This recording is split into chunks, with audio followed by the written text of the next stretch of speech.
एक letter box जिसमें रखा हुआ एक क्रिसमस कार्ड, जिससे ऐसे दो लोगों के सफर की शुरुआत होती है जो एक ही जगह से तो हैं, लेकिन एक समय से नहीं। अब इस बात का मतलब क्या हुआ और आखिर इस मूवी में ऐसा क्या है जिस वजह से आज इतने सालों बाद इसकी इतनी तारीफ हो रही है। आइए जानते हैं आज की इस शानदार एक्सप्लेनेशन में, जिसका नाम है सिवोरे। लेकिन आगे बढ़ने से पहले मेरी आपसे रिक्वेस्ट है कि अगर आपको हमारी एक्सप्लेनेशन पसंद आती है तो इस वीडियो को लाइक करने के साथ साथ हमारे चैनल को सब्सक्राइब भी कर लें। तो दोस्तों, मूवी की शुरुआत होती है किम नाम की लड़की से, जो समंदर के पास बने अपने छोटे से लेकिन किराए के टी हाउस को छोड़कर इस क्रिसमस के दौरान शहर में रहने के लिए जा रही है। असल में वो एक स्ट्रगलिंग वॉइस ओवर आर्टिस्ट है, जिसे अपने काम के स्केड्यूल के चलते अपना घर चेंज करना पड़ रहा है। जाने से पहले वो एक क्रिसमस कार्ड उस लेटर बॉक्स में डालकर जाती है। कुछ समय बाद हान नाम का एक नया किराएदार उस घर में शिफ्ट होता है। हान एक सिविल इंजीनियर और आर्किटेक्ट है, जो पास में ही बन रहे ब्रिज का कंस्ट्रक्शन इंजीनियर है। वो पास में ही एक किराए का मकान देख रहा था, जिस वजह से उसे ये घर मिला।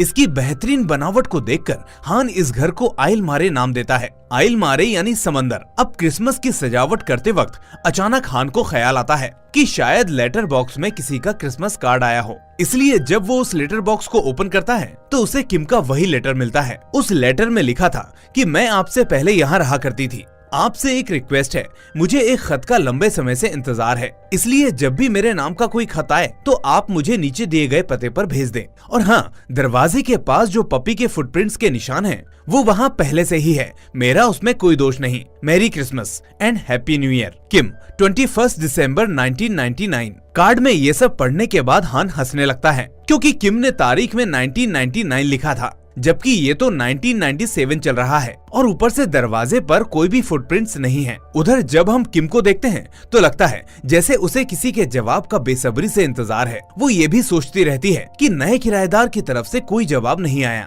इसलिए वो अक्सर घूमते हुए अपने पुराने ठिकाने पर चली आया करती है। पर हर बार की तरह उसे वो लेटर बॉक्स खाली ही मिलता है। वहीं हान पास वाली दुकान पर जाकर आज पूछता है कि क्या उससे पहले भी वहाँ कोई रहा करता था। दुकानदार कहता है कि नहीं, आप ही सबसे पहले यहाँ रहने आए हैं। ये सुनकर हान फिर से मुस्कुरा देता है कि लोग भी आखिर खत में क्या क्या लिख देते हैं। तभी इतने में उसके पास खड़ा एक पपी उसके पीछे पीछे चलते उसके घर तक पहुँच जाता है। उस दिन हान ध्यान नहीं देता, लेकिन अगले दिन वो पपी फिर से उसे वहीं दिखता है। ये देखकर अब हान को अंदाजा लग जाता है कि इसका इस दुनिया में कोई नहीं, इसलिए वो उसे अब अपने साथ रखने लगता है। अब कुछ दिन बाद हान के दोस्त घूमने के लिए वहाँ आते हैं और उसे थोड़ा बहुत सुनाते भी हैं, क्योंकि पिछले साल अपने पिता से हुई अनबन की वजह से वो अपनी पढ़ाई को छोड़कर काम करने में लग गया।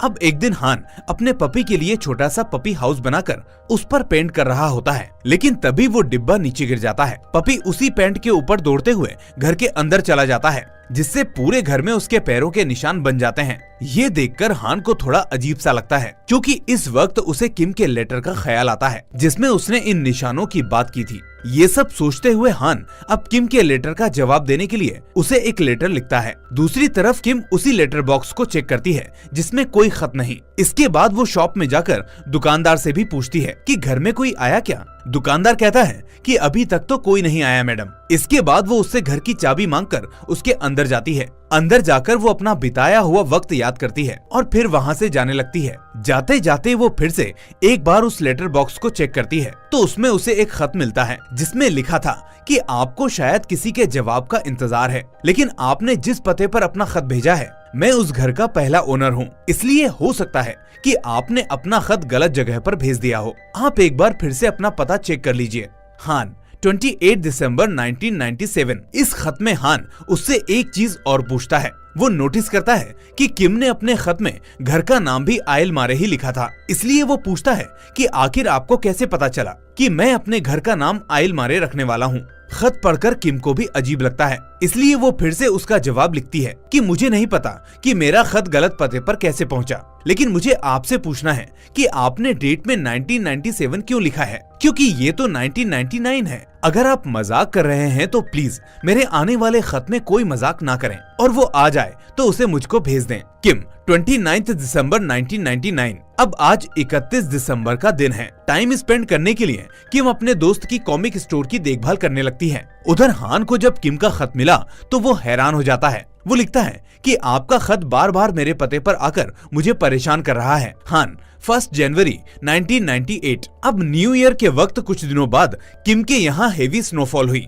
उसे याद आया कि 1999 के न्यू ईयर के वक्त भी काफी हेवी बर्फबारी हुई थी, जिसकी वजह से चारों तरफ एक घातक वायरल फीवर फैल गया था। इसलिए वो अगले खत में हान से कहती है कि अगर वाकई तुम 1998 से हो तो 8 जनवरी की रात को काफी ज्यादा बर्फबारी होगी, जिसकी वजह से चारों तरफ वायरल फीवर बढ़ जाएगा। अब 8 जनवरी आती है तो ठीक ऐसा ही होता है। ऑफिस से लौटते वक्त तेज बर्फबारी होती है और उसे भी अगले दिन फीवर हो जाता है। ये सब हान की समझ में नहीं आता कि आखिर ये सब कैसे पॉसिबल है। इसलिए वो भी किम को एक बार और खत लिखता है कि तुम्हें कैसे पता चला कि ये हेवी स्नोफॉल होने वाला है? क्या तुम फ्यूचर से हो या फिर तुम फ्यूचर को प्रिडिक्ट करना जानती हो? ये खत लिखकर हान खत में लिखे किम के पते पर भी जाता है, जहाँ सच में एक रेसिडेंशियल बिल्डिंग होती है, लेकिन वो भी अंडर कंस्ट्रक्शन होती है। ये जानकर अब दोनों के बीच खत का सिलसिला बढ़ जाता है। वो समझ जाते हैं कि दोनों अलग अलग समय से हैं और इसके बावजूद एक दूसरे से बात कर पा रहे हैं। एक खत में हान उससे पूछता है कि आखिर आने वाले वक्त में पपी का नाम क्या होगा। किम लिखती है कि असल में वो तुम्हारा ही पपी है और उसका नाम कोला है, लेकिन पता नहीं तुम क्यों उसे छोड़कर चले आए। लेकिन कोला एक साथ दोनों जगह पर कैसे हो सकता है? क्या सच में कोई ऐसी दरार या सुराख है जिससे ये सब मुमकिन हो पा रहा है?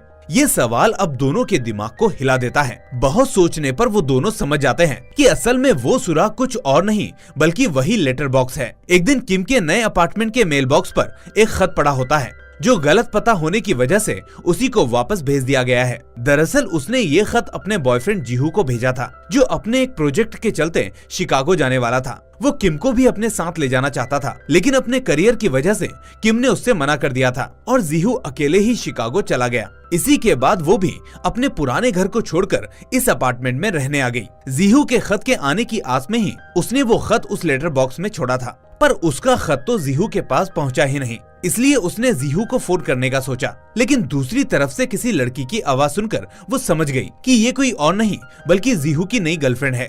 वो दूसरी तरफ पीछे से जीहू की आवाज भी सुन लेती है, जिसके बाद उसका दिल टूट जाता है। आखिर वो अपना दिल का हाल किसको बताती? किम की दोस्त उसकी ये हालत देखकर उसे मोटिवेट करने की कोशिश जरूर करती है, लेकिन उससे कोई फायदा नहीं होता। इसलिए अब किम ने अपनी ये बात हान के साथ शेयर की, जिसके बाद हान और किम बहुत अच्छे दोस्त बन गए। हान ने भी अपनी लाइफ के बारे में किम के साथ काफी कुछ शेयर किया कि कैसे उसकी माँ के गुजर जाने के बाद उसके पिता उसको छोड़कर चले गए और तब वो सिर्फ 7 साल का था। अब वॉइस ओवर रिहर्सल करते वक्त अचानक किम को याद आता है कि 1998 में जब उसने वॉइस ट्रेनिंग ज्वाइन किया था, तब एक दिन उसका रिकॉर्डर रेलवे स्टेशन की बेंच पर छूट गया था। वो उस दिन की डेट को याद करने की कोशिश करती है तो उसे पता चलता है कि उस दिन 11 फरवरी का दिन था। वो इस बात को हान के साथ शेयर करती है कि क्या तुम मुझे 11 फरवरी के दिन वो रिकॉर्डर वहाँ भूलने से पहले दे सकते हो? हान इसके लिए राजी तो हो जाता है, लेकिन उसे नहीं लगता कि ऐसा कुछ करना भी पॉसिबल होगा। वो उस दिन रेलवे स्टेशन जाता है और लास्ट बेंच पर उसे एक लड़की बैठी हुई भी दिखती है, लेकिन जब तक वो उसके पास पहुंचता तब तक वो लड़की ट्रेन में चली जाती है और अपना रिकॉर्डर वहीं भूल जाती है। जिसके बाद हान को वो रिकॉर्डर वहीं बेंच पर रखा हुआ मिलता है। उसे काफी दुख होता है कि वो किम का दिया हुआ काम नहीं कर पाया, लेकिन अगले ही पल उसे कुछ ख्याल आता है। वो उस रिकॉर्डर को उसी लेटर बॉक्स में रख देता है, ये सोचकर कि शायद ये भी खत की तरह दूसरी तरफ पहुंच जाए। और किस्मत से ऐसा ही होता है। वो रिकॉर्डर दूसरी तरफ किम को मिल जाता है। अब उसकी आवाज सुनते सुनते उसे दूसरी तरफ से आ रही हान की आवाज भी सुनाई देती है। किम को हान की आवाज सुनकर बहुत सुकून मिलता है, क्योंकि वही था जिसके साथ वो अपना सब कुछ शेयर कर रही थी। अब कुछ दिन बाद हान को अपने एक दोस्त से पता चलता है कि उसके फादर को हार्ट अटैक आया हुआ है और वो उससे मिलना चाहते हैं, उसको काफी याद कर रहे हैं। हान घर पर जाता है और अपने पिता के बारे में सोचने लगता है, जो कि खुद एक बेहतरीन आर्किटेक्ट थे। इसी बीच हान को कुछ आइडिया आता है और वो किम से कहता है कि मेरे पिता के बारे में पता करके बता सकती हो क्या कि वो ठीक है या नहीं। किम इसके लिए हाँ बोल देती है और फिर उसे हान के पिता की ऑटोबायोग्राफी मिलती है, जिसमें उनकी डेथ 1998 की होती है, यानी वही साल जिसमें हान अभी रह रहा है। वो फौरन एक खत के जरिए ये बात हान को बताने के लिए निकलती है, लेकिन रास्ते में उसका एक्सीडेंट हो जाता है, जिसकी वजह से हान को भी किम की तरफ से कोई जवाब नहीं मिल पाता और वो अपने पिता से मिलने नहीं जाता। लेकिन तब तक बहुत देर हो जाती है और उसके पिता गुजर जाते हैं। अब काफी दिनों बाद किम का जवाब उसी बायोग्राफी वाली बुक के साथ आता है। वो कहती है कि इस बुक से तुम्हें अपने पिता को समझने में मदद मिलेगी, क्योंकि ये किताब उन्होंने तुम्हारे लिए ही लिखी थी। हान अब इस किताब को पढ़ता है तो उसे अंदाजा होता है कि उसने अनजाने में हो या जानबूझकर अपने पिता का बहुत दिल दुखाया। इसलिए वो बहुत रोता है, क्योंकि वो अपने पिता से आखिरी वक्त पर भी नहीं मिलने जा पाया। इसी किताब के लास्ट में उसे उसी घर की तस्वीर भी मिलती है जिसमें वो अभी रह रहा है, यानी ये घर उसके पिता ने ही उसके लिए डिजाइन किया था। इसी के चलते अब हान अपनी पढ़ाई पूरी करने का फैसला लेता है, जिसमें किम भी उसका साथ देती है। इस घटना के बाद अब दोनों के बीच खत का सिलसिला और बढ़ जाता है। एक दिन हान सोचता है कि क्यों ना आज जाकर किम से स्टेशन पर मिल लूं। हान अब आ तो जाता है, लेकिन किम उससे कोई बात नहीं करती, और करती भी कैसे, वो तो उसे अभी तक जानती ही नहीं। हान सोचता है कि किम को सब कुछ बता दूं, लेकिन उसे ऐसा करना ठीक नहीं लगता। उसे लगता है कि कहीं किम को कुछ बताने से फ्यूचर बदल ना जाए, जिसकी वजह से फ्यूचर से आ रहे किम के खत कहीं बंद ना हो जाएं। इसलिए वो उस किम से कुछ नहीं कहता, पर वो डेट के लिए फ्यूचर वाली किम को जरूर बोलता है और दोनों अपने अपने समय में डेट पर जाने का प्लान करते हैं। पहले किम की बारी थी, इसलिए वो हान को एक पार्क में जाने को कहती है और फिर एक झूले पर बैठकर बियर पीने को कहा, जो कि उसका फेवरेट काम है। हान भी अपनी इस डेट को काफी एंजॉय करता है। जिसके बाद आती है डेट पर जाने की किम की बारी। हान उसको उसी पार्क से एक बस लेकर एक बस स्टॉप पर उतरने को कहता है, जहाँ सड़क के दोनों तरफ पेड़ हैं। वो कहता है कि जैसे ही तुम्हें लंबी वॉक के बाद थकान महसूस होगी तो तुम्हें वही मोड़ पर एक बार खुला मिलेगा, उसमें जाकर तुम एक वाइन ऑर्डर करना। किम ऐसा ही करती है और वो देखती है कि उस वाइन की बोतल पर वही नोट होता है जो हान ने उसके लिए छोड़ा था। उसमें लिखा था, वाइन जितनी पुरानी होती है उतनी ही अच्छी होती है। कुछ दिनों बाद अब दोनों सच में मिलने का फैसला करते हैं और मिलने के लिए उसी बीच को चुनते हैं। किम का सपना है कि उसका वहाँ पर एक घर हो। यहाँ हान भी फ्यूचर के लिए उस डेट का रिमाइंडर सेट करता है, ताकि साल 2000 में उसके फ्यूचर सेल्फ को ये बीच डेट याद रहे कि उसे उस दिन किम से मिलने जाना है। अब उसी डेट के हिसाब से किम सुबह ही निकल जाती है। वहाँ वो देखती है कि उसी बीच पर एक घर बन रहा है, लेकिन हान का कोई अता पता नहीं है। फिर वो बीच के किनारे बैठकर हान का घंटों तक इंतजार करती है। सुबह से शाम होती है और फिर रात, लेकिन हान वहाँ नहीं आता। ये बात अब वापस आकर किम हान को बताती है। हान को बहुत ही अजीब लगता है कि आखिर इतने इम्पोर्टेंट दिन को मैं कैसे भूल सकता हूँ। आखिर मैं किम से मिलने उस वक्त गया क्यों नहीं। वो अपनी इस बात को किम से भी कहता है, जिस पर किम मायूस होकर कहती है, कोई बात नहीं,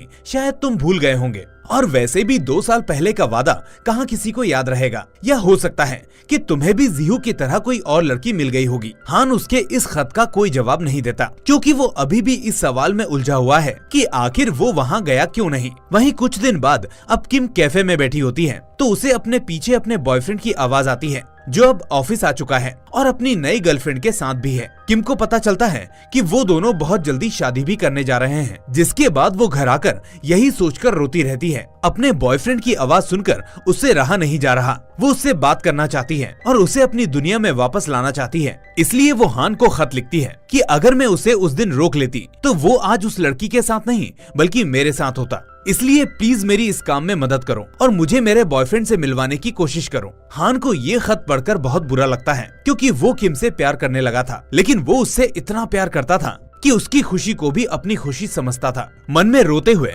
और अपने आंसुओं को रोककर वो आखिरकार किम के पास जाता है, जहां उसे किम अपने बॉयफ्रेंड के साथ हाथों में हाथ डाले बैठी हुई दिखाई देती है। वो उससे बात करने के लिए उसके सामने आ जाता है, पर किम उसे नजरअंदाज कर देती है और वो भी कुछ नहीं कह पाता। इस दौरान हान देखता रह जाता है और किम अपने बॉयफ्रेंड के साथ ट्रेन में बैठकर चली जाती है। अब कुछ दिनों बाद किम की मुलाकात कैफे में जीहू से होती है। वो उसे समझाने की कोशिश करती है, लेकिन जीहू उसकी नहीं मानता। वो कहता है कि जब मैंने तुमको बोला तब तुमने अपने करियर को चुना, लेकिन अब जब मैं उस लड़की के साथ कमिटमेंट कर चुका हूँ तो वापस आने का कोई सवाल नहीं बनता। अगर मैं वापस आया तो उसकी जिंदगी भी बर्बाद हो जाएगी। ये सुनकर किम समझ जाती है कि जीहू को कुछ भी समझाना अब बेकार है, लेकिन उसके जाने के बाद उसे हान का ख्याल आता है कि इस सब के बीच उसने हान का बहुत दिल दुखाया है।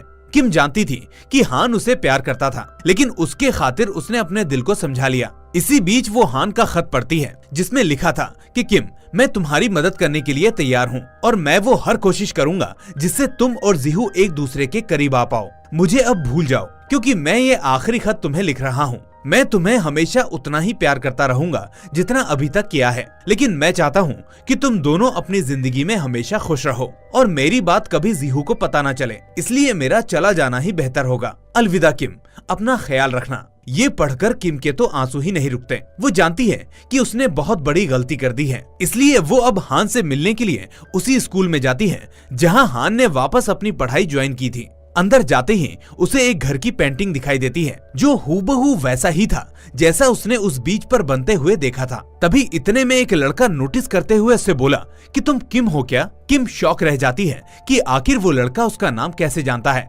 बातों ही बातों में उसे पता चलता है कि ये घर असल में हान ने ही किम के लिए डिजाइन किया था। यही हान का ड्रीम प्रोजेक्ट था। इसके बाद किम ने उस लड़के से हान के बारे में पूछा तो उसने बताया कि 25 मार्च 1998 को 2 साल पहले हान अपने किसी दोस्त से मिलने कैफे जा रहा था। तभी रास्ते में उसका एक्सीडेंट हो गया और उसकी जान चली गई।